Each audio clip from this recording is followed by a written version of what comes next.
여러분 안녕하십니까. 아침의 매일경제 저는 이상훈입니다. 맑고 쾌청한 가을 아침입니다. 낮에는요 어제보다 기온이 좀 더 올라가서요 일상생활하기 참 좋은 하루가 될 것 같습니다. 자, 주변의 삶 팍팍하기는 해도요 잠시 오늘 시간을 내서 가을볕을 즐기는 것도 좋겠습니다. 즐길 때는 좀 잠시 즐겨도 좋을 것 같습니다. 자, 일명기사 바로 출발합니다. 먼저 매일경제 보시죠. 자, 금리 얘기 있습니다. 역시 삶을 좀 팍팍하게 만드는 현상이죠. 최종 기준금리 3.5%까지 간다. 예고를 한 거예요. 최종은 이 정도 갈 거다. 지금 어제 금리 올려서 3%가 됐습니다. 자, 빅스텝인데요. 10년 만에 기준금리 3%에 도달한 겁니다. 사상 첫 5차례 연속 기준금리를 계속 올렸습니다. 제로금리에서 1년 만에 꽁충, 그리고요 11월에도 또 회의 잡혀 있거든요. 여기도 또 오를 수 있다. 근데 과연 5%, 0.5%포인트 한꺼번에 올릴 것인가? 아니면 나눠서 내년까지 나눠서 올릴 것인가? 이것만 남아있다는 겁니다. 다음은 조선일보 확인해 보겠습니다. 윤석열 정부 미국에 실질적 핵 공유 요청했다. 지금 이른바 전술핵 재배치, 정치권의 화두로 떠올랐죠? 근데 이 기사는 조금 더 나간 내용을 다루고 있어요. 북한이 7차 핵실험할 땐 항모 그리고 핵 잠수함 순환 배치 등 논의 중이다. 그러니까 실질적으로 핵을 무장하는 어떤 자산, 뭐 전략적 자산이라고 그러죠? 이런 거를 공유하는 방안, 이걸 좀 논의하고 있다는 겁니다. 이런 가운데 정진석 국민의힘 비상대책위원장 1991년 한반도 비핵화 공동선언 이거 지금 파기해야 된다. 이게 무슨 소용이 있는가? 이렇게 주장을 했습니다. 이번엔 서울신문 보시죠. 아래쪽에 있습니다. 자, 고발 6일 만에 검찰 문재인 전 대통령 감사원법 위반 수사 착수 그렇습니다. 지금 서해 피격 사건 서면 조사 응하지 않았죠? 이와 관련해서 이제 고발이 들어갔었는데 오늘 이제 이 숨진 공무원 형 불러서 고발인 조사를 한다. 이례적으로 굉장히 속도를 내고 있다. 야당 반발, 불보듯 뻔하다. 이렇게 적고 있습니다. 마지막으로 동아일보입니다. 자, 이쪽 끝에 있습니다. 역시 우리나라 군과 관련된 내용인데요. 자, 한국군이 쏜 에이테크스. 그러니까 얼마 전에 북한의 연속된 미사일 도발에 대해서 우리가 대응을 했어요. 미군도 쐈고 우리나라 군도 쐈어요. 근데 우리나라가 쏜 에이테크스, 이 미사일 2발 중에 한 발은 추적을 못했다. 이건 또 무슨 소리입니까? 당시요, 지금 현무, 낙탄 있었잖아요. 큰 사고가 났습니다. 이게 문제가 됐었는데 또 구멍이 난 거 아니냐. 추적 실패입니다. 날아가는 거를 어디 가는지 정확히 알아야 되는데 모르고 있다. 이런 거거든요. 이거 오늘 뭔가 당국의 해명이 좀 있어야 될 것 같습니다. 자, 지금까지 일명기사 짚어봤고요. 오늘도 다양한 분야의 뉴스 준비되어 있고요. 그 뉴스의 의미 깊숙하게 짚어주시기 위해 그리고 배경도 설명해 주시기 위해 오늘 네 분 자리하셨습니다. 한 분씩 소개해드리겠습니다. 자, 먼저 화면 가장 왼쪽 숏자리입니다. 윤영걸 전 매경닷컴 대표 나와 계십니다. 그리고 그 옆에는요. 이종훈 시사평론가 자리하고 계시고요. 세 번째 자리에는 조대진 변호사 오늘도 나와 계십니다. 그리고 마지막으로 김재섭 국민의힘 도봉갑 당협위원장 자리하고 계십니다. 자, 네 분 안녕하세요. 안녕하세요. 안녕하세요.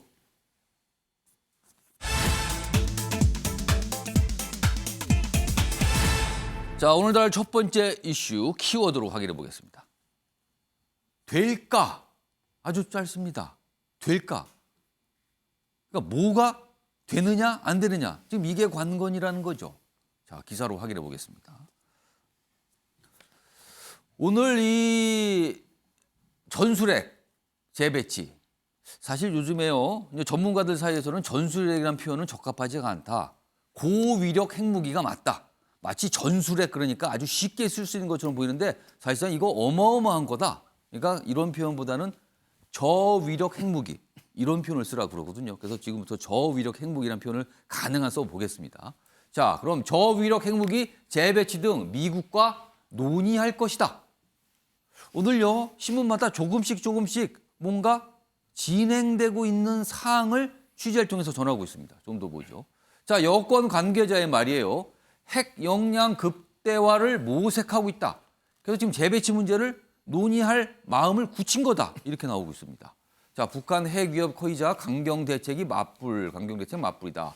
비핵화 선언 파기 땐 논쟁이 커질 수도 있다. 결정권을 가진 미국은 일단 부정적 입장 아니냐. 이렇게 좀 나와 있습니다. 자, 이게 이제 첫 번째 내용이고요. 다음 화면을 좀 보겠습니다. 사실상 지금 이 집권 여당의 당대표 역할을 하고 있죠. 비상대책위원장입니다. 정진석 위원장. 이런 얘기를 본인이 입장을 밝힙니다. 한반도 비핵화 공동선언 1991년에 있었죠. 북한에 의해 이미 휴지 조각됐다. 소용없다는 거예요. 그럼 결단의 순간이 왔다. 북한이 7차 핵실험 강행한다면 파기돼야 된다. 자, 이거를 파기한다는 뜻은요. 아까 말한 고위력 핵무기를, 그러니까 미국이 갖고 있는 고위력 핵무기를 다시 우리나라로 들여온다는 의미가 될 수도 있고요. 조금 더 나가면요. 우리가 핵무장을 추진한다. 이 의미까지 갈 수도 있는 겁니다. 이 얘기를 꺼낸 겁니다, 지금.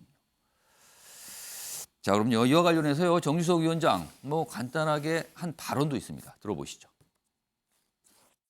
NPT 체제를 우리가 쉽게 여기서 어길 수 없는 것이고 하기 때문에 다만 문자 그대로 91년도에 한반도 비핵화 공동선언은 더 이상 존재할 수 없다라고 봐야겠죠. 자, 그렇다면 이 공동선언 폐기 그리고 고위력 핵무기 재배치 이거와 관련된 논점을 좀 짚어보겠습니다. 화면에 있습니다.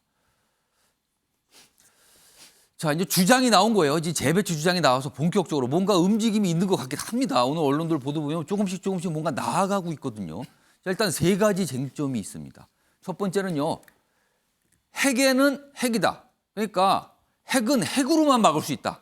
가장 확실한 대북 억지력 확보다. 여기에 대해서 사실 쟁점이 좀 갈리고는 있죠. 근데 핵에는 핵이다. 여기에 공감하는 입장은 바로 재배치. 이렇게 이르게 되는 겁니다. 이게 이제 첫 번째 쟁점이고요. 두 번째 보겠습니다. 자, 그런데 만약에 재배치를 하고 한반도 비핵화 폐기한다면요. 지금까지 우리나라 정부 그리고 미국들은 북한의 비핵화가 원칙이었어요. 그 넓게 보면 한반도 비핵화 원칙인데 이게 실패했음을 자인하는 거다. 그리고요.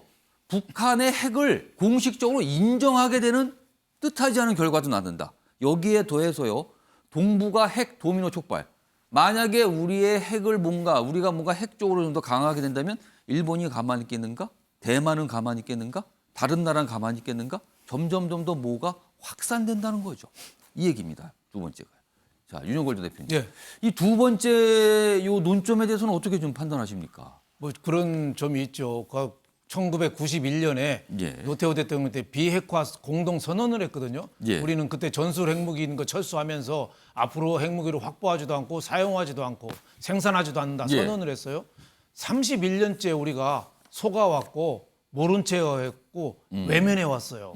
이제 진실의 문이 다가온 거죠. 예. 31년째 북한은 그 약속을 지키지 않고 안 지킨 거죠. 핵 개발에 예. 총력을 다해왔어요. 예. 그래서 이제 7차 핵실험까지 앞두고 있거든요. 거의 이제 핵이 끝났어요. 세계 4대, 5대 핵 강한 강국이 됐어요. 근데 우리는 뭐 하고 있냐 이거죠. 그래서 이제라도 이제 핵에는 핵밖에 대응할 수가 없다. 예. 그래서 우리가 진짜 아까 말씀하신 대로 고위험, 고강도 전략 전술 핵무기, 예. 전술 파괴할 수 있는 무기. 예. 이거라도 항공모함이나 핵 잠수함 통해서 미국 거를 우리가 직접 핵무장은 안 하더라도 예. 순환 배치라도 상시화를 좀 해서 우리가 돌파구를 좀 찾아야 되지 않느냐. 핵을 이길 수 있는 방법이 지금 없잖아요. 우크라이나가 핵무기가 있었으면 지금 저렇게 러시아한테 전쟁을 당했을까요? 지금 우크라이나가 러시아 공격하지만 러시아 본토에는 미사일 한 발도 못 쏩니다. 예. 핵이 무서워가지고. 근데 우리가 김정은이가 핵이 끝났는데 우리가 무슨 대응을 하겠냔 말이에요. 예. 그래서 저는 정부에서 정진석 비대위원장이나 대통령이 예. 핵에 대해서 언급하는 거는 저는 만시지탄이고 이제 예. 진실의 문에 다서서 우리도 뭔가 해야 된다. 이 진실은 저는 핵심 두 가지라고 봐요. 하나는 김정은이 자발적으로 핵을 포기할 가능성이 있는가. 예. 문재인 대통령은 포기할 가능성이 있다고 그랬어요. 그때 정의용 안보실장도 포기할 수 있다고 그랬어요. 예. 근데 그게 사실일까요? 또 하나는 북한이 핵을 우리 공격했을 때 예. 미국이 우리를 위해서 반격을 해줄까?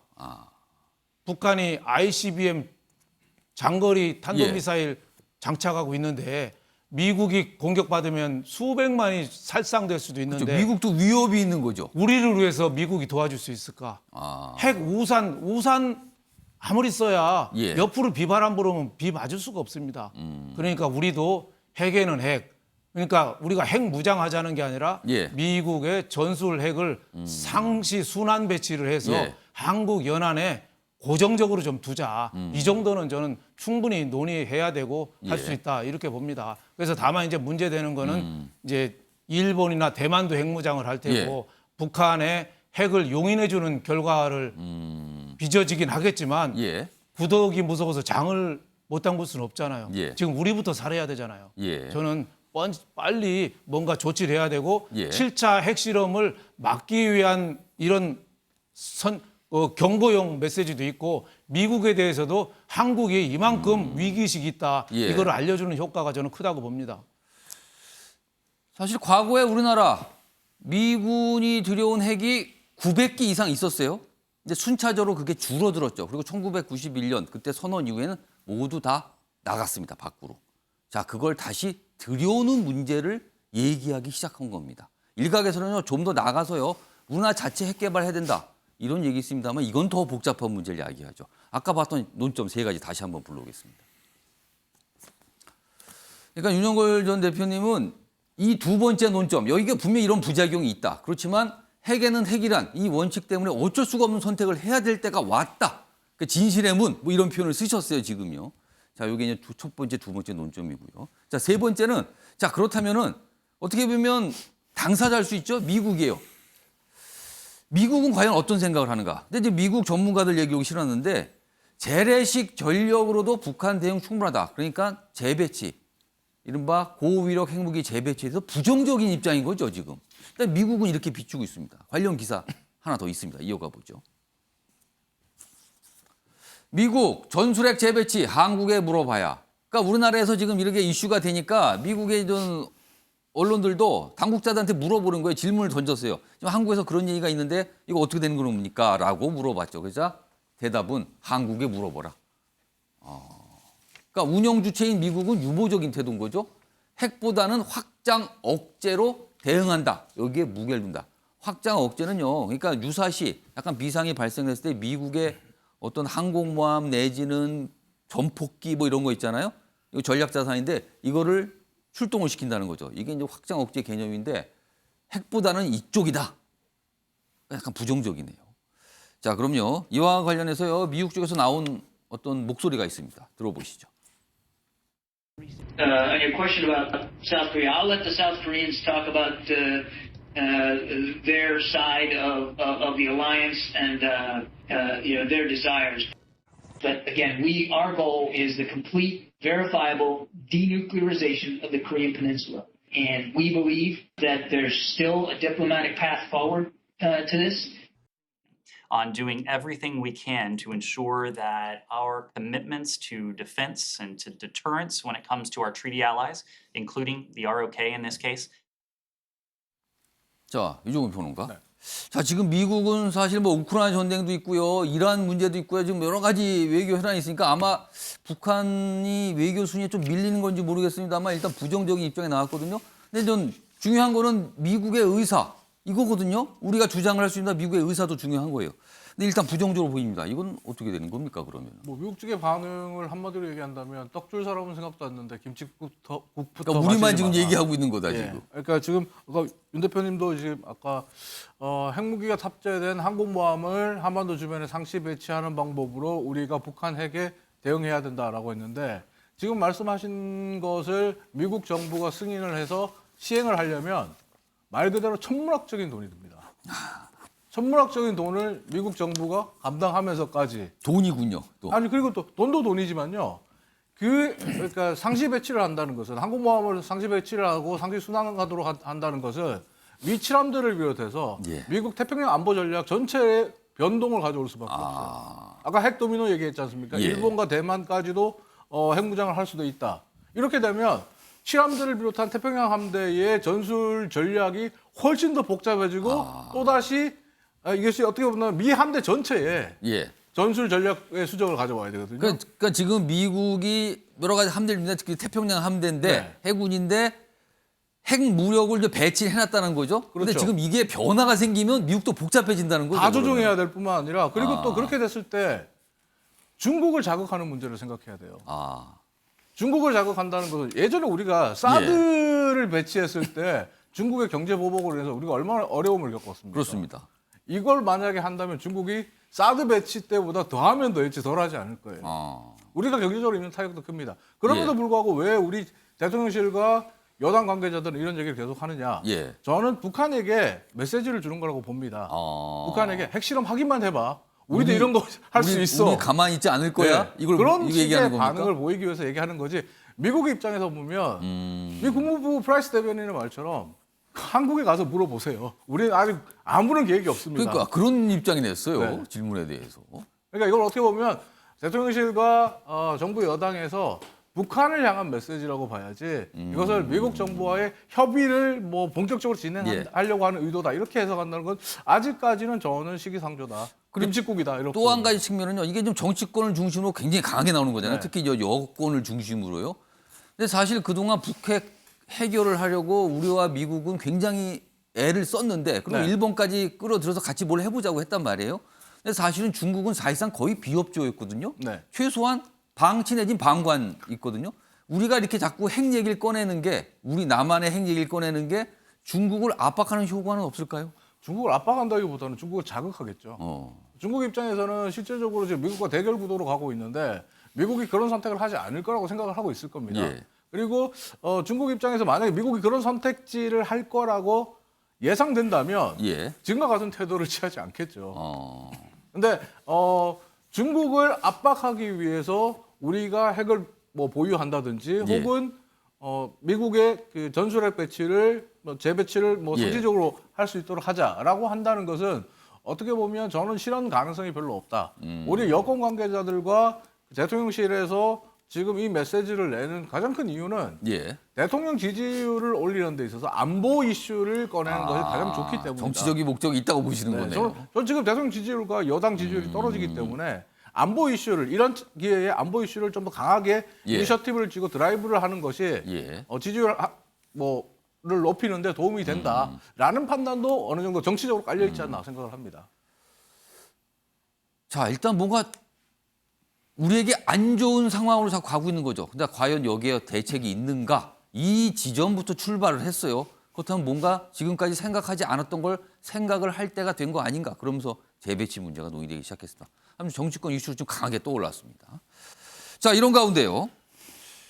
이슈가 이게 국방 이슈일까요? 아니면 뭐 정치권 이슈일까요? 모르겠습니다만 기사가 있습니다. 오늘 하나 다뤄보죠. 여기 보시면요. 이재명 대표 2억 원대 방산기업 주식을 갖고 있다. 근데 이게 나온 이유가 방산기업이라는 거예요, 일단. 그리고 이재명 대표의 국회 상임위가 국방위원회라는 거죠. 그러니까 이게 뭔가 이해충돌 아니냐. 여기에 대한 이런 시각에서 출발한 건데 야당에서는요. 백지 신탁 지금 심사 청구 중이다. 그러니까 문제 없다. 근데 여당에서는 이거 뭔가 이상합니다. 국방이 떠나세요. 이럴 거면 주식은 왜 갖고 있는 겁니까? 이렇게 좀 맞서고 있어요. 이런 상황입니다. 다음 화면 좀 보죠. 여기 보시면 성일종 국민의힘 정책위원장은 이제 비판을 하는 거죠. 그러니까 국방 관련 전문성이 없는 이재명 민주당 대표인데 왜 국방을 선택했는가? 의아했는데 뭐 풀린다. 이렇게 설명을 한 거죠. 그러면서 이 방산업체 주식 이 얘기를 꺼냈어요. 이런 상황입니다. 요거요. 자, 김재섭 위원장. 이거 어떻게 좀 판단하십니까, 이 사안? 이 이재명 대표의 행보가 굉장히 이상한 거죠. 불과 작년에 이재명 대표가 경기지사로 네. 있었던 때에 부패 방지 기본 계획이라는 것을 경기도 내에서 크게 걸면서 이 공직자들, 공무원들을 대상으로 해서 부동산 투자를 금지시켰거든요. 예. 그게 왜냐하면 이해충돌의 소지가 있다라는 것이 가장 중요한 목적이었습니다. 그러니까 부패로 가는 가장 큰 지름길이 바로 이 이해충돌 여부, 공무원 공직자들의 이해충돌이다라고 이재명 대표 스스로가 진단을 한 셈인데요. 예. 불과 이제 그 1년이 지나서 이재명 대표가 국회의원이 된 이후에 바로 본인이 그 경기지사 때 주식을 걸었던 보유하고 내용과 있다 이거죠 지금. 그렇죠. 이제 방산업체와 관련된 주식을 보유하고 있는 거거든요. 제가 예. 그래서 보니까 한국조선해양이랑 현대중공업인데 이 두 가지 회사는 해군의 함정과 관련된 여러 가지 부품들을 납품하는 회사입니다. 그러니까 누가 뭐래도 이거는 방위산업으로 볼 수밖에 없고 이재명 대표는 국방에 있으면서 스스로가 이해충돌의 상황을 유발했다라고 볼 수밖에는 없는 것이거든요. 근데 지금 민주당의 해명도 어색한 것이 예. 기사에도 나왔지만 8월 30일에 신탁을 청구했다라는 것이거든요. 근데 이제 8월 30일이라고 하면 공짜 재산 신고 마지막 날이라고 그럽니다. 그러니까 이재명 대표는 6월에 당선된 이후에 제1순위로 국방위를 지원을 했고 예. 한 2달 정도 되는 상황에서 이해충돌의 소지를 안고 있는 상황 속에서 국방위 활동을 했다라는 얘기거든요. 그리고 기한 마지막 날이 되어서야 겨우 백지 신탁을 요청한 셈이니까 사실은 민주당의 해명이라고 하는 것도 예. 그렇게 납득되기는 어려운 것이죠. 그리고 뭐 규모가 뭐 3천만 원 이상만 돼도 백지 신탁을 해야 되는데 무려 2억이 넘는 큰 돈 아니겠습니까? 예. 이런 거를 아마 이재명 대표가 모를 리 없었을 테고 수많은 공직선거를 거쳐본 분 아니겠습니까? 경기도 지사도 예. 하셨고 성남 시장도 하셨고 이제 그 국회의원까지 그다음에 대통령 선거까지 나가셨던 분이면 선거법과 관련돼서 이해충돌 관련돼서 모를 리 없다고 생각이 되거든요. 예. 그럼 애초에 국방위를 펴하셨어야 되는데 왜 굳이 1순위로 했느냐? 당연히 물음이 남을 수밖에 없는 겁니다. 앞서 봤던 기사 다시 한번 좀 불러오죠. 자, 여기 보시면 이 아랫부분 좀 잡아주시기 바랍니다. 이재명 대표는 하고 나온 대목이 있어요. 그러니까 이 주식을 사게 된 계기, 뭐 그 시점을 설명하고 있네요. 이재명 대표는 총선 출마하기 전에 한국조선해양, 현대중공업 등 2개 종목 주식을 총 2억 3천여만 원에 신규 매입했다. 그러니까 대선이 끝나고 약간 시간이 있었죠. 그리고 총선 이 재보궐선거 그 사이에 매입을 한 거군요. 그리고 지금까지 갖고 있었고 앞서 보면 8월 30일 이 화면에는요 민주당이 설명한 화면 다시 한번 좀 불러오죠. 그러니까 이렇게 매입이 됐고요. 총선 출마 전에 총선이 아니라 재보궐선거 아닙니까? 재보궐선거 출마 전이죠. 아까 표현이 잘못됐군요 기사에. 재보궐선거 그러니까 국회의원 당선 전에 매입을 했고요. 그리고 8월 30일 국회 등에 백지 신탁 심사를 청구했다. 통상 2개월의 심사가 필요해서 지금 결과를 기다리고 있는 거다. 이렇게 설명이 나왔어요. 자, 이 사안과 관련해서 뭐 정치권의 목소리 어제 이재명 대표에게 기자들이 질문했는데 뭐 별다른 대답은 안 했습니다. 그리고요. 이 공직자의 주식과 관련해서 얼마 전에 민주당이 내놓은 논평도 있거든요. 그 내용까지 같이 묶었습니다. 들어보시죠. 거대 야당의 대표쯤 되면 상임위도 선택해서 갈 수 있는데 이 대표는 당당히 셀프 국방위원이 되었습니다. 이재명 대표는 국방위에 남아 국민의 생명을 지킬지 다른 상임위로 옮겨 자신의 주식을 지킬지 선택하기 바랍니다. 주식 처분 계획이 없으실까요? 이해충돌 소지가 있다는 걸 어떻게 보시는지. 탈원전 감사를 추진했던 유병호 사무총장의 자녀들이 원전 관련 주식을 보유한 사실이 드러났습니다. 이것을 정말 우연이라고 이야기할 수 있습니까? 그러니까 며칠 전에 민주당이 내는 논평하고 같이 또 회자가 되는 거죠. 주식 보유 문제니까요, 이게. 자, 조대진 변호사. 네. 이거 좀 어떻게 생각하시는지. 이게 조금 약간 이재명 대표가 억울한 건지 아니면 오해받을 만한 사안인 건지. 그 선택 지금 상황에서 가장 논란이 없는 방법은 국방위를 나가든가 주식을 팔든가 하면 가장 간단한 방법일 거 있거든요. 어떻게 생각하십니까? 제가 보기에는 뭐 상당히 억울할 것 같아요. 일단 뭐 초선 의원들이 오는 곳이 국방위가 또 많기도 하고요. 그리고 그 주식을 그 매입한 시기가 총선 전에 그러니까 쉬고 있을 보궐선거. 때 보궐선거죠. 보궐선거 지방선거 때. 같이 열렸죠. 그때? 네, 보궐선거 때 쉬고 있을 때 그때 주식을 매입한 거기 때문에 그 선거 때 뭐 당연히 내가 국방위로 올 거를 전제로 해가지고 뭐 그거를 매입했다라고 보기도 또 어려운 부분들이 있기 때문에 이런 부분들은 뭐 예상을 하고 이거를 국방위를 지원했다라고 보기는 어려울 것 같고요. 어쨌든 이제 뭐 논란의 중심에 있기 때문에 아까 앵커께서 말씀해 주신 대로 뭐 상임위를 나가든지 아니면 주식을 처분하든지 해야 되는데 그렇게 하면은 또 지금 뭐 잘못을 인정하는 듯한 모습이 또 보여질 수가 있기 때문에 그렇게 또 쉽지는 않은 것 같고요. 지금 백지 신탁을 심사를 청구를 했다라고 지금 얘기가 예. 나오고 있거든요. 뭐 절차상 이거를 뭐 누락했던 것도 아니고 그렇죠. 절차는 따르고 있어요 지금요. 절차를 따르고 있기 때문에 뭐 이런 부분들에 맞춰가지고 절차만 해결이 된다면 큰 문제는 없을 것 같습니다. 그래서 주식을 뭐 일부러 처분한다거나 이렇게 할 필요는 없을 것 같긴 하지만 예. 문제는 지금 더불어민주당에서도 그 여러 가지로 그 이해 충돌에 관련된 입장들을 내고 있기 때문에 예. 좀 더 확실하게 하기 위해서는 주식 처분이라든지 백지 신탁 말고도 주식 처분이라든지 이런 부분들에 좀 적극적인 국민들이 좀 납득할 예. 수 있는 행동이 있는 게 더 맞지는 않을까 저 개인적으로 생각은 합니다. 그러니까 공직자의 주식 보유가 항상 논란이 되고 있고요. 그리고 이재명 대표가 더군다나 이제 대선주자급 인물이기 때문에 더 주목을 받고 있는 것 같아요. 이종훈 평론가. 네, 일단 말씀하신 대로 이런 오해가 생긴다면 주식을 처분하는 게 가장 좋습니다. 하지만 예. 근데 어제 송일정 의원을 비롯해서 예. 국민의힘이 지금 이야기하고 있는 것들이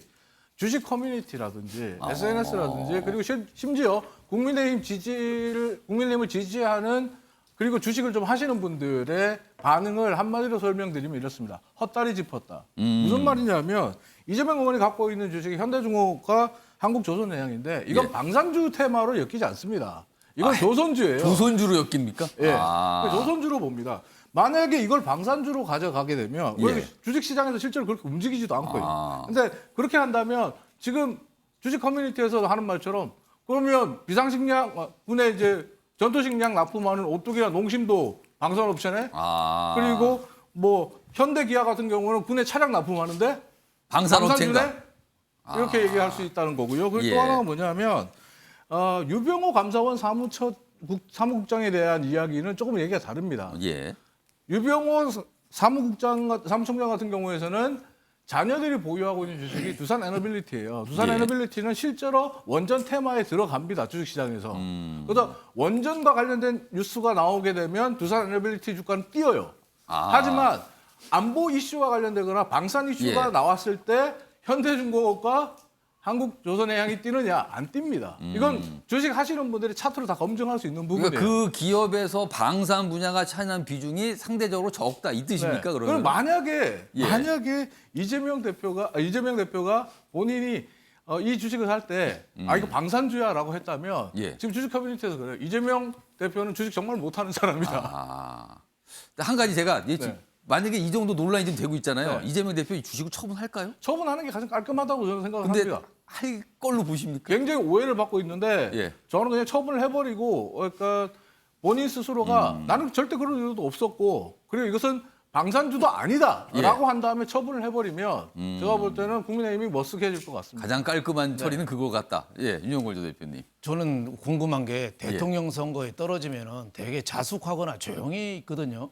되게 과거 사례는 그렇죠. 그랬죠. 그 사이에 주식 투자했다는 게 조금 이해가 안 가요. 그 자숙하는 기간에 왜 떨어졌는지 나를 지지한 국민들의 내가 왜 실망을 줬는지 여기에 대한 분석과 미래 설계 이거를 할 자성의 시간에 주식 투자했다 이해가 안 가고 대선에 패배한 후보였는데 그렇죠. 이렇게 이제 말씀하시는 그렇죠. 거네요. 그 시절에 주식을 샀고 뭐 주식 산 거는 뭐 나쁜 거 아니에요. 예. 하지만 자기가 주식 있는 거 뻔히 알거든요. 현대중공업이 그 군함 만드는 데거든요. 한국조선해양 우리나라 해군 굉장히 예. 납품 많이 해요. 근데 그걸 또 알면서 국방위 갔다는 게 예. 저는 좀 이해가 안 갑니다. 원래 주식 선거 때 대선 때도 주식 얘기 내가 전문가라고 얘기 많이 했거든요. 예. 그래서 저는 지금이라도 예. 잘못된 걸 인정하고 예. 왜 대선 끝나고 주식 샀는지 그 이유를 설명하고 두 번째는 주식 오늘이라도 당장 9시에 주식시장 열릴 때 예. 동시 효과로 팔아버려라. 요즘에 주식시장이 별로 좋지는 않아요. 네, 그래도 팔아라. 현실이 많으세요. 그 뭐 2억 얼마 되는 거, 예. 얼마 오르고 떨어진 거 중요하지 않다. 뭐 그거 갖고 또 국방위 또 빠지는 건 모양이 좋지 않고 예. 빨리 처분해라. 이게 모양이 좋다고 생각합니다. 사실 요즘에 보면은요 여야가 서로 상대방의 어떤 이제 꼬투리 잡는 게 굉장히 많아요. 서로 대해서 그래서 서로 공격을 하면 또 방어하고 또 다른 걸 갖고 오고 여러 가지 상황인데 일단 이 여당에서는 이제 굉장히 문제 삼고 있는 거죠. 이게 이 주식 보유하고 국방위 상임위 이거 뭔가 이상한 거 아닙니까? 이렇게 좀 의혹 제기처럼 나오고요. 야당에서는요. 이게 무슨 문제입니까? 지금 심사 받고 있어요. 기다리세요. 뭐 이런 입장인 거죠. 기사로도 이렇게 좀 실려 있습니다.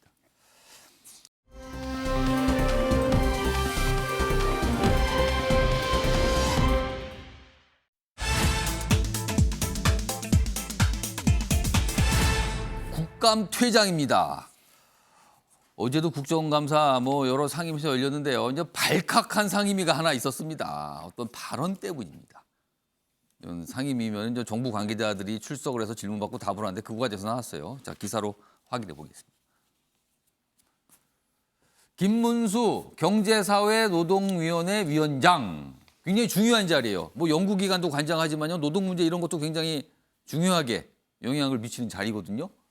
근데 이렇게 얘기합니다. 문재인 전 대통령 김일성주의자. 발칵했습니다. 국감장서 강퇴 이렇게 돼 있습니다. 여기서 사진 좀 봐주실까요? 여기 김문수 위원장이 있고요. 이 옆에는요. 지금 이 이은주 정의당 의원인데 레드카드를 들고 있죠. 물론 이 사안은 이 제목에 적힌 사안이 아니고요. 이 노조 관련 과거의 발언 문제에 대한 질의 과정에서 나왔거든요. 그러면서 퇴장이다, 레드카드다 이렇게 했어요. 좀 더 보겠습니다. 여기 보면 크게 두 가지 내용이에요. 하나는 문재인 전 대통령에 대한 어떤 발언, 그리고 윤건영 의원에 대한 발언도 있었어요. 여기 보면 뭐 수령님께 충성 뭐 이런 얘기가 있었거든요. 자, 그럼요. 이 내용이 두 가지로 좀 나눠지는데 우선 윤건영 의원과 관련돼서 김문수 위원장이 한 발언이 있습니다. 그 내용부터 확인해 보겠습니다. 작년에 민주당 국회의원 윤건영이 종북 본성을 드러내고 있습니다. 이들은 생각과 말과 행동으로 반미 반일 민족의 수령님께 충성하고 있습니다. 라고 말씀하셨어요. 여러 가지 뭐 좀 도를 넘는 표현이 있었다면은 잘 좀 널리 이해를 해주시고. 윤건영이 종북 본성을 드러내고 있다. 생각과 말과 행동으로 수령님께 충성하고 있다. 이 생각에 변함이 없습니까? 뭐 저런 점도 있는 측면이 있다고 저는 생각합니다. 그러나 예. 어지간하면 넘어가려고 했는데요. 사람에 대해서 이런 평가를 받고 국정감사를 한다라는 것 자체가 저는 도저히 용납될 수가 없습니다. 저는 동료 의원으로서 견딜 수 없는 모욕감을 느꼈습니다. 도무지 국정감사를 진행할 수가 없는 상황이고요. 자, 저 사항이 어제 오전 사항이었습니다. 그리고 이제 파행됐어요. 멈춰버렸죠. 그리고 오후로 넘어갑니다. 기사 하나 더 소개해드리죠. 이 내용은 뭐 김일성주의자 이거는 오후 상황이에요. 그리고 결국 퇴장당한 김문수의 입. 자, 요 상황과 관련된 오후 모습 영상으로 준비했습니다. 보시죠. 윤건영 의원님께서 느끼셨을 여러 가지 모욕감과 여러 복잡한 감정에 대해서 제가 다시 한번 정중하게 사과를 드립니다. 저희가 대한민국 정통성을 부정하는 종북 김일성주의자들입니까? 지금도 그렇게 생각하세요? 저희 다 그렇다는 게 아니라 일부 그런 경우가 문재인 대통령은 있습니다. 종북 주사파라고 생각하십니까? 문재인 대통령이 신영복 선생을 가장 존경하는 사상가라면 확실하게 김일성주의자입니다. 신영복 선생을 존경한다는 사람은 김일성주의자입니다. 제가 정정할 수 있는 기회를 드리겠습니다. 문재인 대통령이 평창올림픽에서 추가하세요, 이분. 평창올림픽에서 안에 김영남부터 김여정이 있는 가운데서 신영복을 존경하는 대한민국 사상가라고 이렇게 했습니다. 대단하십니다. 굉장히 문제가 있습니다. 네, 대단하십니다. 그리고 이후에 안 되겠습니다. 퇴장하세요. 그래갖고 그냥 나가는 모습까지 있었습니다. 자, 네 분 패널께 뭐 간단하게 어떻게 보셨는지 의견 좀 들어보도록 하겠습니다. 먼저 이종훈 평론가. 할 말이 없었습니다. 사실 어제 김문수 위원장의 저 말에 동의할 국민들이 과연 몇 %나 될까요? 김문수 위원장 같은 경우에 우리 사회에서 사상적으로 볼 때 오른쪽에 가장 극단에 서 있는 분이죠. 극우라고 할 수 있는 그런 분인데 경사노위라는 자리, 경사노위 위원장이라는 자리는 사회적 대타협을 이끌어내야 하는 자리입니다. 예. 이런 자리에 이런 분을 앉혔다는 인사권자의 최종 인사권자의 안목도 저는 걱정스러울 수밖에 없다. 지금 대통령인데요, 안인석권자는. 네. 예. 아니, 사실 우리 사회 가장 극단적인 오른쪽에 계신 분이 그리고 또 야당과 전 대통령을 가리켜서 그리고 노동조합을 가리켜서 김일성주의자, 빨갱이, 종북주의자라고 거침없이 말하시는 분이 어떻게 대타협을 이끌어낸단 말입니까? 그리고 어떻게 이 사람이 적임자라고 생각할 수 있는지 어제 국감장을 보면서 대통령의 안목에 대해서 예. 또 한번 다시 생각해 볼 수밖에 없었다. 이렇게 말씀드리겠습니다. 자, 윤영걸 전 대표님은 김문수 위원장의 발언 뭐 네. 두 가지 정도로 크게 나눠서 좀 전해드렸는데 어떻게 좀 판단하십니까? 뭐 자기 소신에 의한 말이라고는 생각하는데 예. 왜 왔다 갔다 하죠? 자기가 옳은 말이라고 사과했다가 다시 생각했으면 얘기했다가. 계속 고해야지 왜 왔다 갔다 하죠? 저 김문수 위원장이 예. 옛날에도 왔다 갔다 한 적이 있어요. 처음에 탄핵 찬성했었어요. 그러다가 갑자기 돌변해서 반대하다가 반대의 강도가 높아서 광화문에 가셔서 예. 텐트 치고 계셨죠. 예. 굉장히 강한데 저는 자신의 얘기는 할 수 있다고 생각해요. 윤건영 의원 주사파 수령한테 충성하는 면이 있다. 또 신영복, 김일성 굉장히 존경하고 가까웠던 분 교상의 아니에요? 김일성주의자 뭐 이런 문재인 표현이에요. 대통령이 또 신영복 굉장히 존경했잖아요. 예. 그러니까 뭐 김일성주의자다 뭐 얘기할 수는 있다고 봐요. 하지만 왜 왔다 갔다 하죠? 왜 사과를 하죠? 했으면 계속 밀어붙이지. 예. 그리고 아까도 뭐 이종훈 평론가가 얘기했지만 TPO라는 게 있어요. TPO. 때와 장소와 시간. 예. 경제사회 노동위원장이잖아요. 예. 타협하는 자리잖아요. 그렇습니다. 그럴 때는 자기를 좀 숨기고 예. 좀 대화 모드로 좀 가야죠. 그러니까 본인 생각보다는 상황이 중요하다. 그렇죠. 지금은 광화문에서 투쟁할 때가 아니잖아요. 예. 지금 상황은. 그래서 저는 1년 6개월의 총선은 대선하고 또 다릅니다. 그때는 중도층, 젊은 층, 예. 수도권 마음을 얻지 못하면은 예. 국민의힘 전멸합니다. 과거에도 내내 총선 이긴다고 했다가 중도층 흔들려서 전멸했거든요. 예. 그러니까 김문수 위원장 같이 이런 분들이 굉장히 위험해요. 어제 TV 보고 시청자들이나 이런 분들이 볼 때는 예. 국민의힘에 굉장히 감점을 많이 줬을 것 같아요. 이게 민주당에 오히려 멍석을 깔아주는 거거든요. 예. 누구를 위해서 저렇게 왔다 갔다 하죠?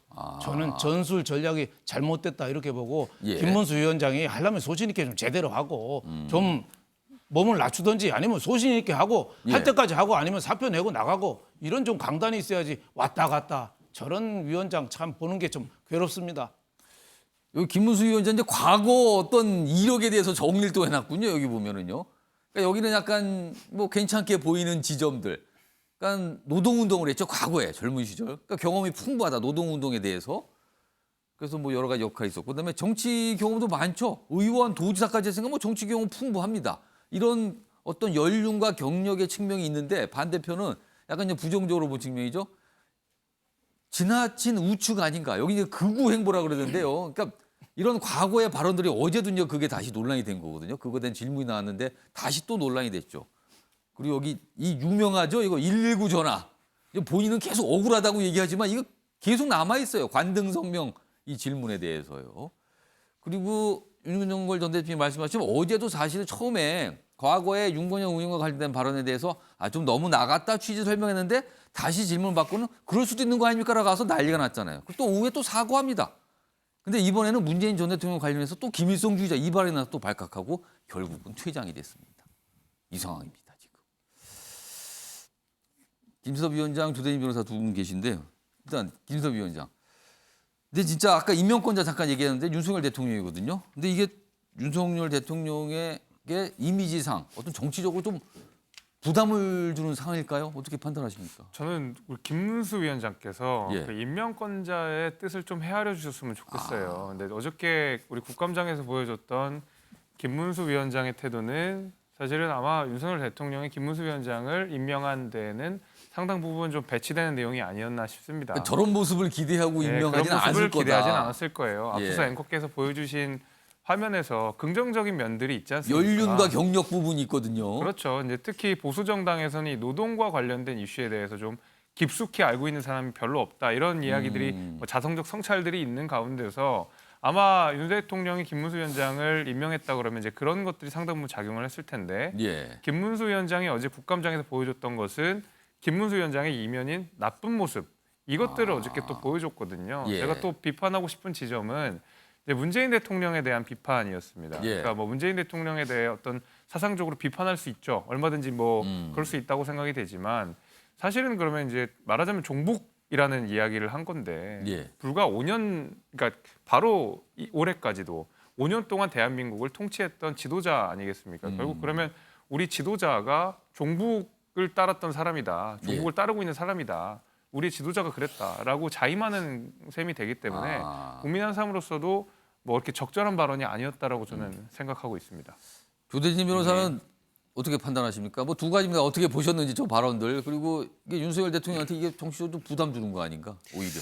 뭐 당연히 부담이 되고요. 저도 어제 저 장면을 봤는데 물러나려고 아예 작정을 하고 나오신 것 같아요. 저 정도면 스스로 물러날 네. 생각이 있으니까 저렇게 얘기한 거라고 아니면 보세요? 저렇게 발언을 할 수가 없을 것 같고요. 그리고 지금 김문수 위원장 같은 경우는 아까 이종훈 평론가께서도 말씀을 해주셨지만 지금 경사노위 위원장이 사회적 대통합을 해야 되는 여러 가지 중요한 자리여서 대통령이 임명을 한 것인데 지금 그런 그 본인의 직분에 관련된 생각보다는 본인이 한동안 좀 비주류로 분류돼서 아웃사이더로 되게 좀 돌고 계셨거든요. 그런 데다가 그런 상황에서 지금 이러한 직무를 맡게 되셨는데 그런 부분에 있어서 여러 가지 지지층들, 본인을 지지했던 극우 지지층들에 관련돼서 본인의 존재감을 확인하기 위해서 여러 가지로 이런 발언들을 하신 것 같다라는 생각이 들고요. 그러니까 이런 발언에 대해서 본인에게 박수를 보내고 공감한다고 표시하는 그런 유권자분들이 있다. 이걸 의식했다. 이 뜻입니까? 네, 그런 거를 충분히 의식하지 않으면 이런 발언은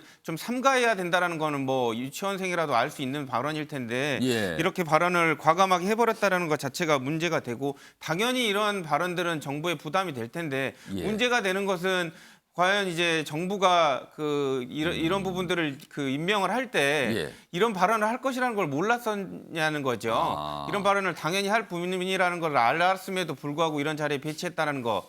다른 자리에서도 다른 직무에 있어서도 비슷하게 인사가 이루어지지 않았을까라는 그런 걱정스러움. 이런 부분들이 좀 저는 제일 먼저 다가왔습니다. 네. 그러니까 이런 일이 있으면 오늘요.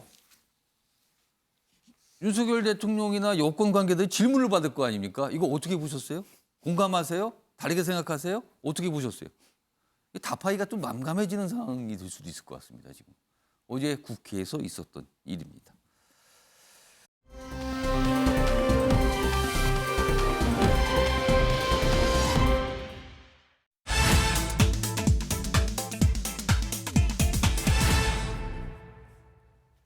이건 어떤 분이 하신 말씀이네요. 문정부 탓이다? 여야 공방 중에서 가끔씩 나오는 어떤 주장들인데 이 표현이 어제 어떤 분의 입을 통해서 이렇게 나왔습니다. 자, 이 내용 확인해 보겠습니다. 하나씩. 우선 이 키워드와 관련된 내용 전해드리기 전에 어제 이제 국회에서 이런 일이 있었어요. 이른바 양곡관리법 개정안, 쌀 의무 매입. 이게 이제 야당과 여당의 생각이 다르잖아요. 야당은 이거 의무 매입 법으로 아예 정해야 된다. 그렇지만 여당에서는 그거는 지나치다. 지금 쌀이 남는다. 이건 좀 봐가면서 해야 되는 거지 법으로 바꾸면 안 된다. 뭐 이렇게 고정시키면 안 된다. 이런 반대 입장이잖아요. 근데 이렇게 됐습니다. 결국 꼼수로 쌀 의무 매입 밀어붙인 야당, 민주당입니다. 이렇게 돼 있습니다. 그러니까 뭔가 쌀이 어떤 대란이 올 수도 있다. 뭐 이런 걱정을 하는데 여기 좀 더 보죠. 민주당이요. 양곡관리법 개정안을 국민의힘 의원들 불참 속에 안건 조정위에서 통과시켰어요. 그럼 이게 좀 속도가 빨라지게 되죠. 근데 이게 과거에 검수완박 법안 처리 과정과 판박이라는 거예요. 그래서 꼼수란 표현이 또 나왔군요. 여기 보면 뭐 일정 협의 없이 날치겠다. 근데 야당은 약간 일단 안건 조정위를 통과했습니다만 그 다음 절차에 대해서 약간 신중한 입장도 보이고 있죠. 왜냐하면 여당에서 굉장히 좀 반발을 하고 있는 거죠. 여론도 좀 보겠죠. 이 상황인데 일단 김수섭 위원장. 검수완박 처리 과정과 판박이다. 그래서 꼼수다. 이거는 어떤 내용이 담겨 있어서 그렇게 이렇게 지적이 나온 겁니까? 그러니까 지금 민주당이 이런 쟁점 법안에 대해서 밀어붙이는 방식이 의석수로 기본적으로 이제 밀어붙이는 방식을 하고 있거든요. 그러니까 협치의 공간을 점점점 줄이고 우리가 거의 뭐 이렇게 저렇게 합치면 180석에 이르는 거대 의석이 있으니 밀어붙이자라고 하는 것이고 특히 저는 안건 조정이, 그러니까 특히 쟁점 법안에 관련돼서는 여야가 공의 합의를 해가지고 통과시킬 수 있게 만들어 놓은 예. 안건 조정위라는 제도가 있지 않습니까? 안건 조정에서는 주로 그 어떤 법안에 대해서 반대하는 쪽에서 요구를 하는 거죠. 그걸 그렇죠. 열자고. 그 예. 소수당의 참여를 이끌어서 예. 실제로 이 쟁점 법안에 대해서 풍부하게 토론을 하고 논의를 하도록 만들어 놓은 장치인 건데 예. 우리가 검수완박 국면에서 보게 되면 그 민영배 의원을 탈당을 시키면서 예. 무소속의 몫으로서 그러니까 여당이 아니라 무소속 의원으로서 민영배 의원을 참여시킴으로써 검수완박 법안을 안건 조정에서 빠르게 통과시켰던 사례를 다들 기억하고 계실 겁니다. 사실상 민주당 의원이다. 그때 그런 거잖아요. 그렇죠. 이제 거의 비슷한 절차로서 지금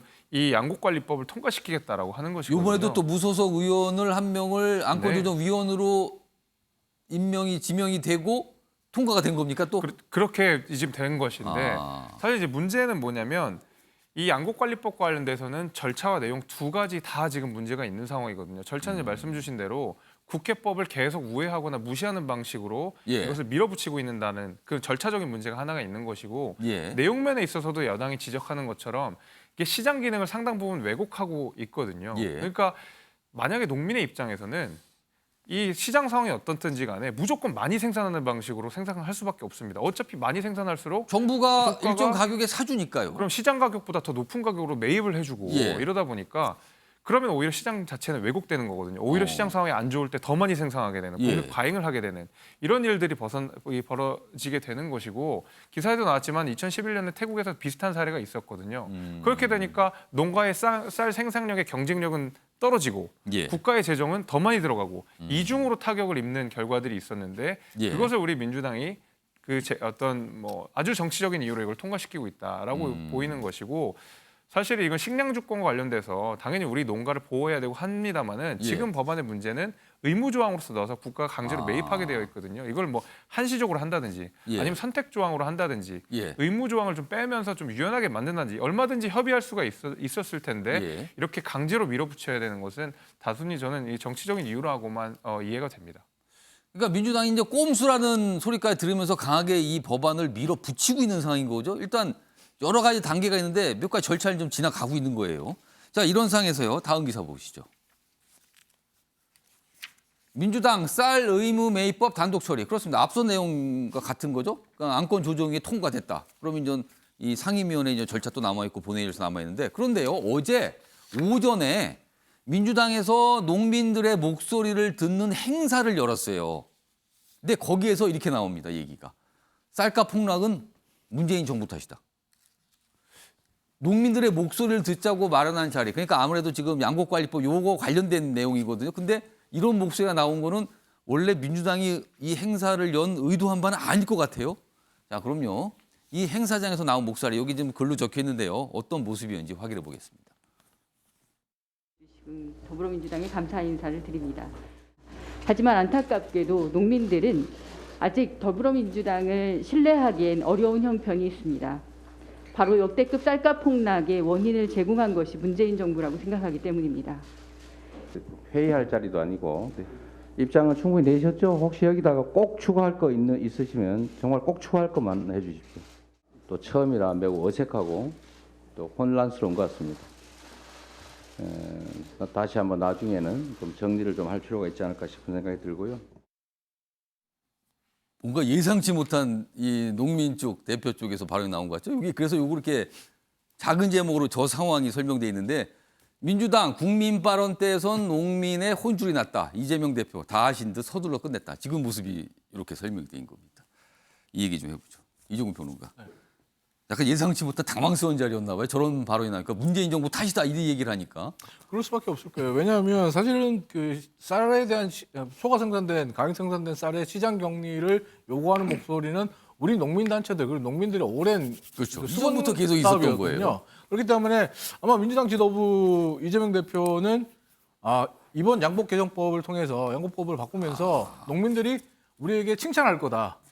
우리에게 좋은 얘기를 많이 해줄 거라고 생각했는데 농민들의 이제 예기치 못한 쓴소리가 나온 건데 예. 저는 이 쓴소리 들어야 된다고 생각합니다. 무슨 말이냐면 아까 엄청난 위원장도 얘기했지만은 실질적으로 민주당과 얼마 전까지 그 집권했던 문재인 정권 농민들이 배신감을 느낀 적이 여러 차례 있었거든요.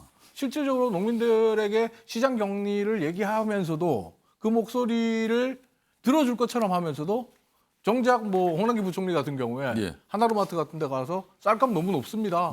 낮춰야 됩니다. 이렇게 얘기해서 농민들의 가슴을 아프게 만든 적도 있었고 예. 또 얼마 전이었던 올해 2월에 예. 정부가 농민들에게 초과 생산된 강행 생산된 부분을 쌀을 매입하겠다라고 했는데 최저가 입찰을 했거든요.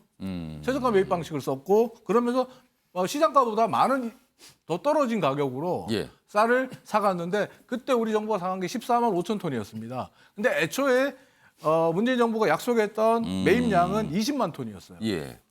가격도 더 낮고 수량도 더 적으니까 농민들 입장에서는 배신감 느끼죠. 근데 여기서 드는 궁금증이 그러면은 민주당이 집권 여당일 때는 안 했다는 거잖아요, 이거를. 그렇죠. 그러니까 근데 야당이 돼서 이 법을 통해서 하자는 건 뭡니까? 그렇죠. 그럼? 이게 사실 뭐 이재명 예. 그 대표의 대선 공약 중에 하나였기도 하고 늦었지만이라도 바로 잡자라는 생각으로 지금 하고 있는데 좋은 뜻으로 하고 있는데 하지만 농민 단체들이 볼 때는 과거에 니네가 얼마 전까지 니네가 보여준 행동이 있는데 우리가 어떻게 100% 니네를 다 신뢰하냐 이렇게 쓴소리를 한 거죠. 이건 제가 볼 때 이재명 대표와 예. 민주당이 겸허하게 받아들여야 됩니다. 알겠습니다.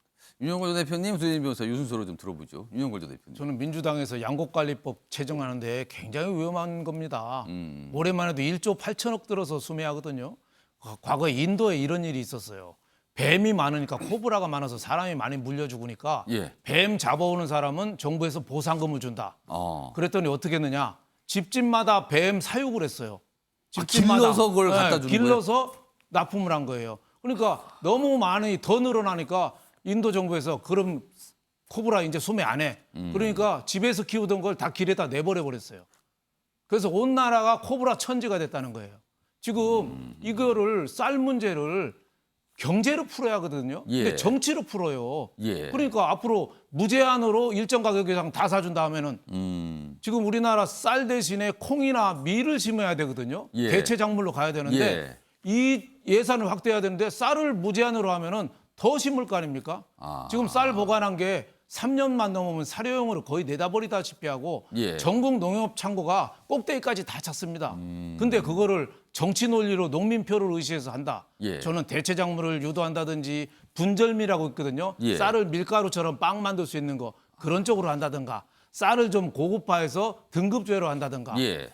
그런 쪽으로 가야지 농민표만 의식해가지고 저런 어거지 법을 한다는 거는 정말 이해할 수가 없습니다. 저는. 예. 조대인 변호사. 네. 아까도 말씀드렸지만 여당 때 입장과 야당 때 입장이 달라진 점, 이 점을 지금 이 국민의힘에서 사실 지적을 계속 하고 있거든요. 그러면서 반대 목소리를 내는데 이건 어떻게 좀 보세요? 뭐 그 당시에 이제 여당 때 못했던 것을 뭐 예. 지금이라도 아까 뭐 바로 잡자라는 취지로 진행을 한다라고 얘기를 했기 때문에 예. 지금 필요성이 있다라고 판단이 되면 지금이라도 시행을 하는 게 맞죠. 그래서 그런 부분들 뭐 정책에 관련돼서 보완점들을 좀 마련을 해가지고 진행을 한다면 뭐 지금 하는 것이 뭐 늦었다고 하더라도 올바른 길이라고 생각을 한다면 예. 그렇게 진행할 수 있다라고 보여지고요. 그 정책이나 이런 부분들 법안에 관련돼서도 좋은 뜻과 의도를 먼저 좀 살펴봐야 될 거라고 생각을 합니다. 이게 뭐 사실상 양곡관리법이 뭐 농민들 괴롭히려고 만든 법이 아니라 농민들 보호하자고 하는 법이기 그렇죠. 때문에 예. 이런 좋은 취지를 보고 뭐 단점이라든지 보완점이 있으면 그 부분들은 이제 반영을 해서 예. 보완하면 될 것이라고 보여지고요. 다만 이제 그 취지가 잘 전달이 돼야 되는데 이제 최고회의에서 예. 이제 농민들이 이제 느끼고 있는 점들을 뭐 실제적으로 표현을 했거든요. 근데 이제 사실은 뭔가 농민들이 민주당에서 좀 애를 써주시군요. 뭐 이런 목소리를 기대했을 것 같은데 과거 정부 탓이잖아요. 이렇게 얘기가 딱 덜컥 나온 거예요, 지금요. 그렇죠. 뭐 행위에 관련돼서 이렇게 마련을 했는데 좋은 소리 들으면 좋죠. 예. 근데 이제 실제적인 좋은 뜻을 가지고 법안이나 정책을 추진을 해도 실제적인 평가를 저렇게 만약에 하고 있다면 예. 저런 부분들을 설득하고 이해시키는 것도 그리고 왜 그렇게 생각을 하는지 만들어내는 것도 이제 공당의 역할이라고 예. 저는 생각을 합니다. 그래서 앞서서 이제 이 양곡관리법 지금 뭐 단독 처리했다. 요 약간 지적을 받는 상황에서 단독 처리했다고 어제 농민 대표의 어떤 지적, 문재인 정부 탓이다. 요 상황까지 같이 묶어서 전해드렸습니다.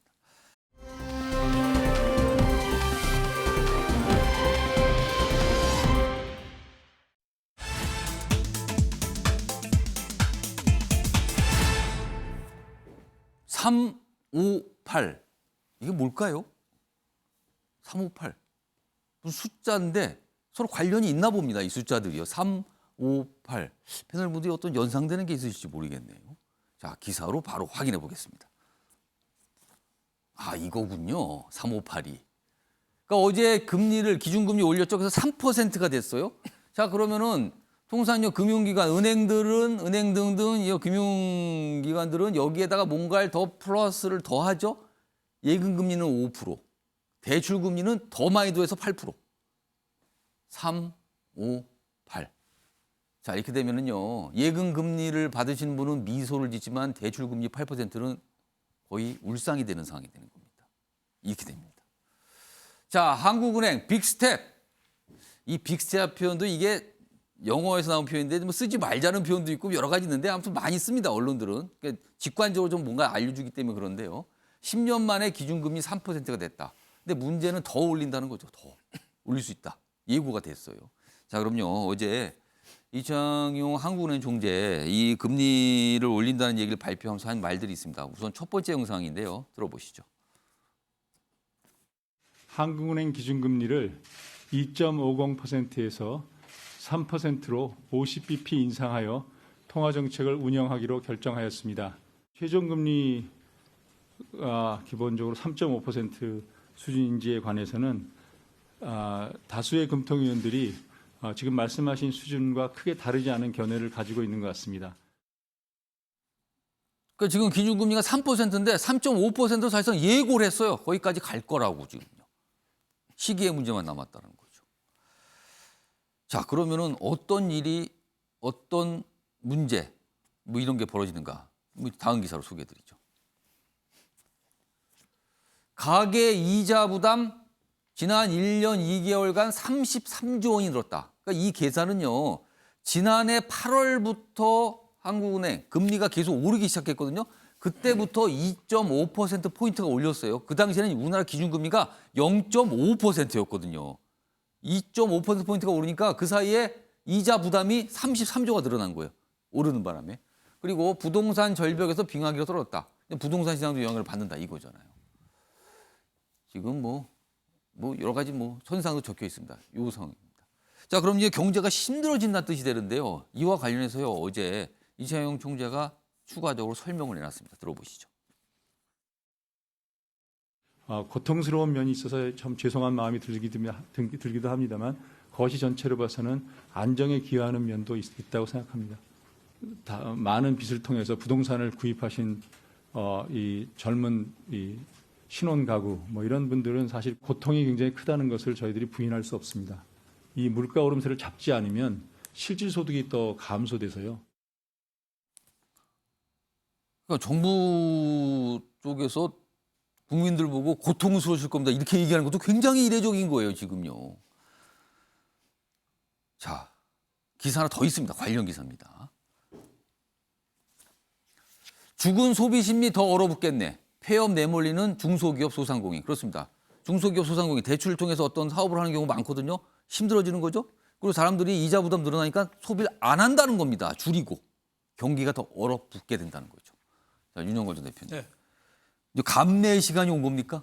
이제는 뭐 할 수 없는 그런 시간이 아닌가 싶어요. 그 소설 이상한 나라 앨리스에 보면은 붉은 여왕을 따라서 여기서는 왜 아무리 뛰어도 제자리입니까 하니까 붉은 여왕이 그러잖아요. 여기서는 힘껏 죽을 것만큼 뛰어야 제자리가 돼서 현상 유지한다. 그런 대목이 나오거든요. 그럼 안 뛰면 뒤로 안 뛰면은 뒤쳐져서 죽는다는 거죠. 지금 미국이 생각보다 금리를 빨리 올리고 있어요. 예. 그러니까 우리가 안 따라가면은 환율이 또 나빠지고 그러니까 따라서 이렇게 올리는 건데 이창용 하는 총재도 그동안 좀 안일하게 생각했죠. 금융 전문가긴 하지만은 우리도 미시적으로 점진적으로 경제 상황을 봐가면서 하겠다 했는데 미국이 저렇게 급하게 올리니까 서둘러서 좀 따라간 측면이 있죠. 0.5%면 굉장히 빨리 올린 거고 어제 금통위원회에서도 만장일치가 아니었어요. 반대 의견이 있었다 그러죠. 두 분은 0.5% 너무 많다. 조금만 올리자, 반만 올리자 뭐 이런 생각을 했던 걸로 알고 있는데 그만큼 경기의 영향이 굉장히 크죠. 제일 큰 게 저는 영끌에서 집 산 사람들, 대출 많은 사람들. 이자가 부담이 당장에 과거 엄청나게 저희 때 되죠. 집 살 때는요. 예. 이자만 냈거든요. 요새 대출은 원금하고 이자랑 같이 갚아요. 그러니까 이 부담이 상상을 초월한 거죠. 머지않아서 주택 담보대출이 8%까지 된다니까. 지금도 벌써 한 2배가 됐는데 예. 앞으로 지금보다도 또 한 2배가 오를 가능성이 있다는 거는 살기가 굉장히 빡빡한 거 아니냐 이렇게 싶고, 또 하나 부작용이라 하면은 금리를 물가 잡기 위해서 금리가 올리는데 예. 금리만 올린다고 물가가 잡을 수 있을까요?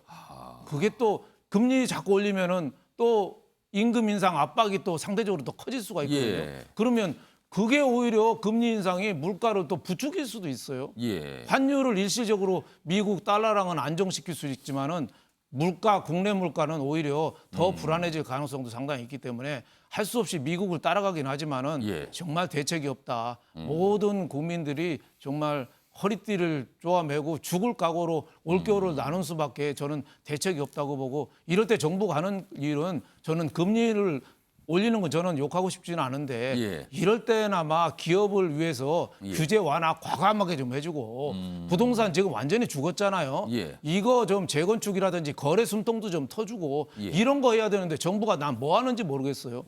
더 큰 문제는 저는 금리 올리는 것보다 더 큰 문제는 정부가 정말 해야 될 거를 지금 안 하고 있다. 우리가 진짜 뭐 해야 될까를 정부가 곰곰이 좀 생각해 봐야 된다. 저는 이런 생각이 듭니다. 지금 미국이 앞장서서 금리를 엄청나게 올리고 있죠. 뭐 우리나라 등등 많은 나라들은 그걸 따라서 올리고 있는 상황인데요. 일부 국가, 일본 등이 그렇습니다. 거긴 금리 안 올리고 있어요. 또 그 나라에서는 또 그거에 대한 비판이 또 많습니다. 어떻게 하려고 가만히 있는 거냐. 그러니까 지금 각 나라들이 고민에 빠져 있습니다.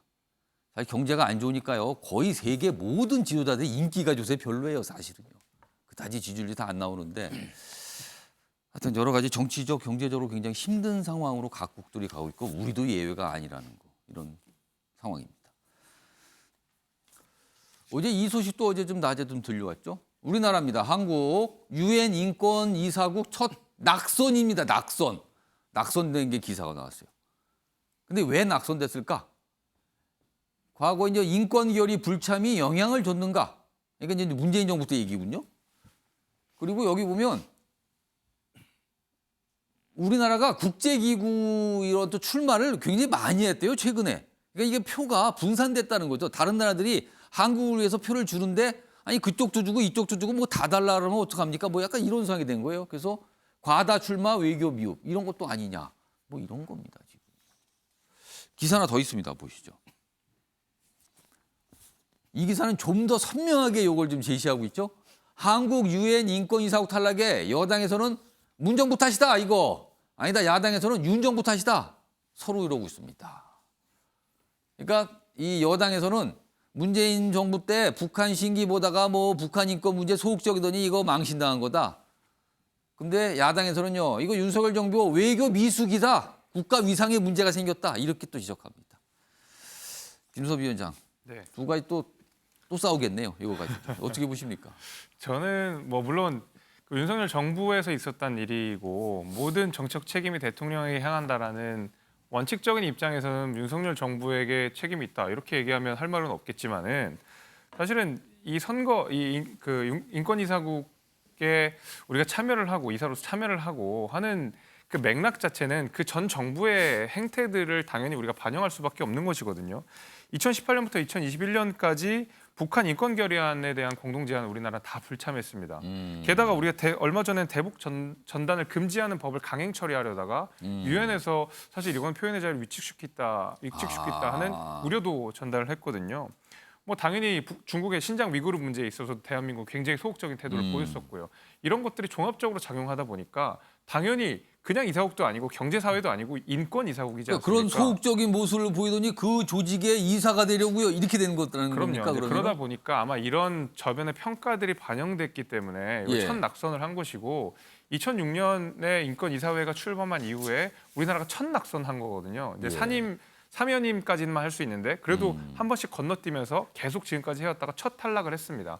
그리고 이 첫 탈락의 가장 중요한 요인이 그동안 우리가 유엔에서 보여주었던 북한과 중국에 대한 소극적인 태도 이런 것들을 무시할 수 없었기 때문에 예. 누구의 책임이 더 크느냐 이런 거 뭐 무의미하지만은 그래도 소재를 따지다 그러면 당연히 문재인 정부의 4년간을 평가하는 방식으로서 이 인권 이사국에서 낙선을 했다라는 것을 생각해 보면 당연히 문재인 정부에게 책임이 좀 있다 이렇게 말씀드릴 지난 수밖에 없을 것 오전의 같습니다. 모습이 바탕이 좀 깔려 있어서 이런 결과 나온 거 아닙니까? 이 말씀이네요. 조대진 변호사. 네.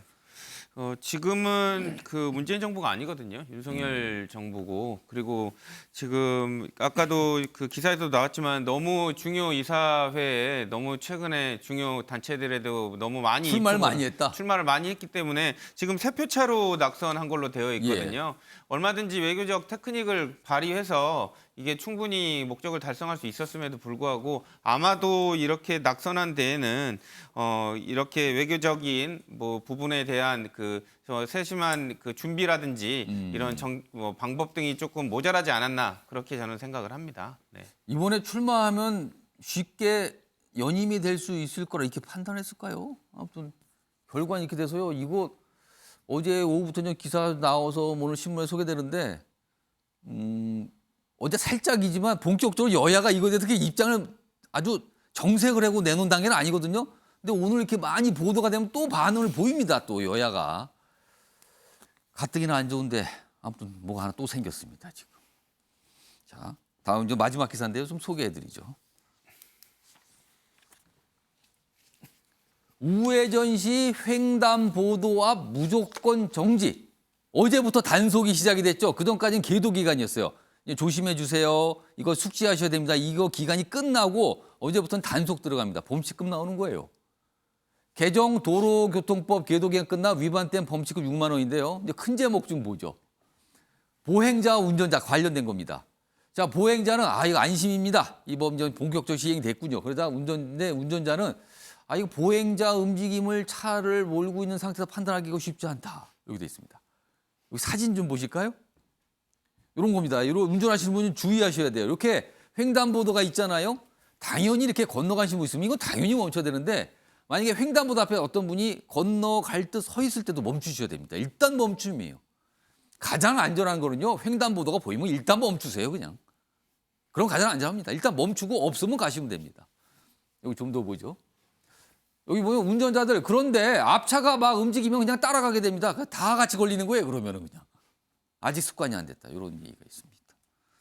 이종훈 평론가. 한 30초씩가 있는데 어떤 생각 드셨습니까? 저 사실 운전자들 불편하겠지만은 보행자들을 생각한다면 그리고 안전을 생각한다면 저는 이 단속에 대해서 저는 찬성하는 편입니다. 특히 이제 어린 아이들을 키우는 부모 입장에서는 이 단속이 굉장히 도움이 될 것 같아요. 알겠습니다. 뭐 안전을 위해서는 조금 주의를 더 하라. 뭐 이런 취지 좀 이해하면 될 것 같습니다. 자, 아침의 매일경제 오늘은 여기서 마무리합니다. 시청해 주신 여러분 고맙습니다.